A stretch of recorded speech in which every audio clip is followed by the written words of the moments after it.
มื้อนี้ครบรอบ6ปีที่พ่อจากกัญญารัตน์ไปอยากสิบอกพ่อว่าบ่ต้องเป็นห่วงลูกบ่ต้องเป็นห่วงหลานๆบ่ต้องเป็นห่วงลูกเขยต่อไปนี้กัญญารัตน์สิดูแลพวกเขาเองหาเลี้ยงพวกเขาเองบ่ต้องเป็นห่วง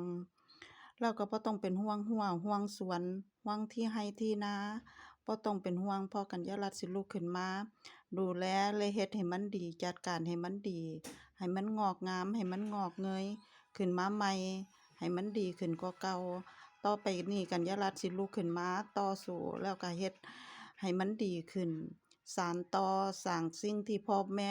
เคยเฮ็ดไว้กัญญารัตน์ก็สิลุกขึ้นมาสร้างต่อสานต่อให้มันงอกให้มันเงยให้มันดีขึ้นบ่ต้องเป็นห่วงขอบคุณที่พ่อกับแม่ให้กัญญารัตน์ให้คิด ดีทำดีเป็นคนดีเป็นคนอดทนเป็นคนขยันสร้างทุกอย่างขึ้นมาด้วยสติปัญญาอันนี้ก็คือสิ่งที่พ่อแม่ให้กัญญารัตน์มาตั้งแต่น้อยจนใหญ่ก็ขอบคุณที่เป็นลูกพ่อลูกแม่มาตลอดเด้อจ้ะ